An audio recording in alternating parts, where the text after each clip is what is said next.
Hello, how are you? This is Craig Beck, the Stop Drinking Expert. Welcome to the podcast and YouTube channel that is dedicated to helping people like you to escape the loop of alcohol addiction and get your own happy, sober life. If your drinking is a concern, whether that's a concern for you or other people have commented on your alcohol use, then do yourself a huge life-saving favor and go to the website stopdrinkingexpert.com and sign up for today's free quit drinking webinar, where I will talk you through my process that has helped hundreds of thousands of people to quit drinking. It is not a gimmick. There is no silly fad nonsense to do. There is no willpower. There is no dangerous medication. There is no embarrassing group meetings. It is all done in the comfort of your own home, and it works. Go to Trustpilot and you can verify that for yourself. 5-star rated. Excellent. So that's the course. Today, I want to talk about AA, and I want to talk about why it doesn't work for virtually all problem drinkers. Now, hold your horses there, trolls, because if you think that this is just me dissing AA, it's not. If AA works for you, great. All I'm doing here is I'm stating the facts that it doesn't work for most problem drinkers. And I am very carefully choosing my words there, because you'll notice I don't say alcoholics. I say problem drinkers. And there's a very good reason for that, and I will come to it in just a moment. But let me tell you why I'm talking about this today. I had an email from Sue. Sue says, hi, Craig, just returned a sauce to the grocery store that has a warning on it that says this includes an ingredient that causes cancer. Like what? Am I living in the mad world or what? I still greatly enjoy your videos. They're so honest and refreshing. You're both deadly serious about the importance of your work while managing to be hilarious. You strike the perfect balance. Thank you, Sue. Appreciate that. I want to write something about the failure of AA. I lost so much time in there. I'm convinced that AA caused so many of my relapses. Sue, I'd love to hear more about that, Sue. Why did they cause the relapse? What was the trigger for you? Just on that first point, it is a bit crazy, isn't it? I don't know how we've ended up here, but we now live in a world that is so controlled by capitalism, so controlled by the mighty dollar, that if we discover something we're eating is cancerous, as in killing us, we don't stop making it. We just go, well, let's put a warning label on it. And the companies do this knowing full well the stupidity of most members of the general public. It's bizarre. It's bizarre. I don't know why it happens, but these days they don't take it off the shelves. They just put a warning label on it. This warning causes cancer. Well, don't sell it then. Anyway, we could go on for hours about that. Let's talk more in detail about AA and why it doesn't work for most problem drinkers. Look, I think one of the major problems with this addiction and why it's so difficult to deal with is there is a vast lack of help and information from all aspects of the medical community. You know, what is the default response to having a drinking problem is to do what? What do people, if you went up to someone and said, I think I'm an alcoholic, what would they say to you by ways of encouraging advice? They'd say to you, go to AA, wouldn't they? They'd say, oh, you better get to AA, you better get to a meeting. That's the default answer.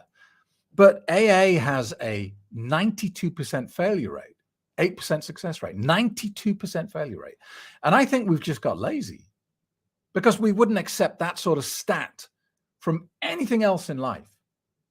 You know, you go to the hospital with a pain in your arm and they say, well, you know, we've got a couple of options, 2 options. The first one's got a 92% chance you'll lose the arm. You'd say, oh, option B. I don't even know what it is, but option B, not option A. I don't want that one. I don't want an 8% chance that it's going to fix my arm.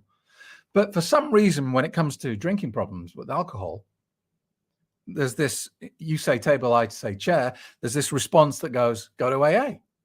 But it doesn't work for problem drinkers because it was never designed to work for problem drinkers. And that's a crucial point. People get very defensive of AA, especially if it's helped them. And I understand that. If you were at rock bottom and your life was almost over and you went to AA and they saved your life, and then some British idiot like me comes along and says AA doesn't work, I can understand how you'd be furious with me. But you've got to, before you get offended, and remember, getting offended is a choice.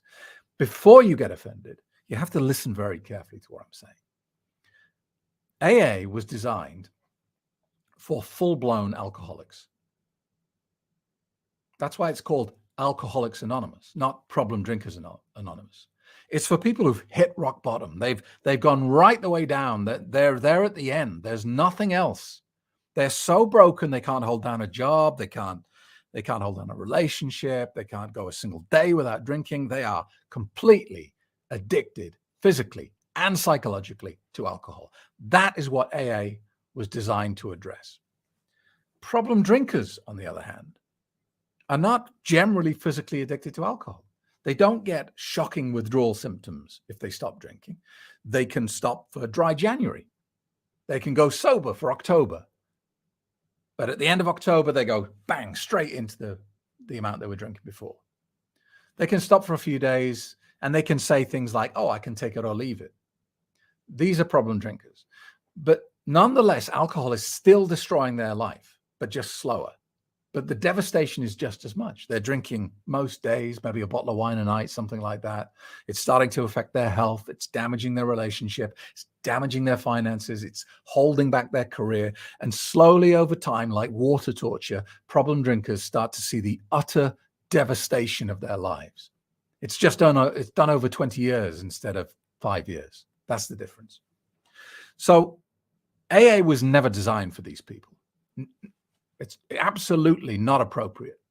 So when problem drinkers go to an AA meeting, like I did, and you sit there nervously listening to all the stories being told, and you hear this guy over here talking about how he beats his wife up every night. This guy here's got 5 DUIs, and this woman over here has been given 3 months to live. You sit there thinking, shit, I'm not that bad at all. In fact, I think I've got room to grow. I think I can drink a bit more because these guys are, I'm only drinking a bottle of wine a night. These guys are drinking a bottle of vodka a night. I'm all right. Thumbs up. Let's go home and get drunk. And that's exactly what I did. First time I went to AA, I listened to everyone and thought, I'm fine. I bought a bottle of whiskey on the way home from AA. How ridiculous is that? So, I think part of the reason AA has statistically such a poor success rate is not the fault of AA. It sounds bad, but actually for the people who it's designed for the true full-blown alcoholics who it does help, it is an absolute lifesaver. And if you just focused on those people, the stat would be much higher, probably, 30, 40%, something like that. But the stats for AA get dragged down by a number of factors. First of all, problem drinkers. Problem drinkers like me and you, we turn up there, we listen to the horrible stories, and we walk away saying, well, that was awful. And I don't want to be called an alcoholic. I don't want to have to stand up and label myself. I don't want to have to embarrass myself every week when I'm drinking a tenth of what these guys are drinking. So I'm not going to work. AA is rubbish. I'm never going again. So those people would count as a failure, as in they failed to keep turning up. Secondly, a lot of people go to AA not because they want to, but because they've been ordered to. They go because a judge has said, right, you either pay the fine and go to AA, or we're going to put you in prison. Which one do you want? And obviously, 99% of people go, I'll take the fine in AA. So they reluctantly, begrudgingly turn up at AA and sit there and run down the clock. They have no intention of stopping drinking. They don't want to, and they're just there because the judge sent them. And then you've got another bunch of people who are there because their wife sent them or their husband sent them under the threat of, you stop drinking or I'm leaving you and I'm taking the kids. So you've got a whole bunch of people sitting in that church hall as well, in that community center at the AA meeting. They don't want to be there either, but they have to be because they have to show willing to their husband or wife. And when you add all this up, and there are other factors as well, like, there are some people who just can't tolerate the religious element, give your problems to God. The atheist sits there going, give my problems to the imaginary being. Great advice. You add all these up and you get a pretty poor, appalling success rate of about 8%. But like I said, for the people who it's designed for the people who really need it, the full-blown alcoholics who've hit absolute rock bottom, it is a lifesaver. The point of this message is, look, if you're a problem drinker, as in you're pretty functional, you can hold down a job, you can hold down a relationship, you're just using alcohol to escape reality, that sort of stuff, and you've been to AA and you couldn't hack it and you walked away and you're beating yourself up now, calling yourself a failure, I want to encourage you not to do that. You are not a failure. You are not an alcoholic. And AA was just not right for you. You know, it's like going out to get a haircut and going to the butcher's and coming home going, oh, I failed. Yeah, kind of, but you went to the wrong place. If you're a problem drinker, you have to address the psychology of it. You have to address the root cause of why you feel compelled to escape reality. What are you trying to run away from? What are you trying to escape?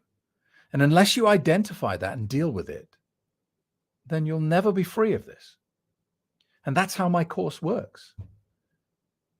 It takes all of your reasons for using alcohol and blows them apart.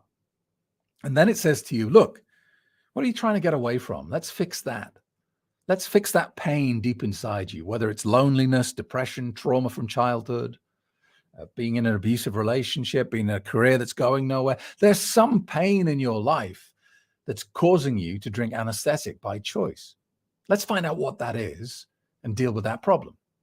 Then when we remove the problem, you won't need the solution, which is alcohol, right? So listen, I'll leave it there. But if you have any more questions, because I understand that's quite a big subject, email me, craig@craigbeck.com, or via the website, stopdrinkingexpert.com. And I will see you in the next episode of the podcast and YouTube video.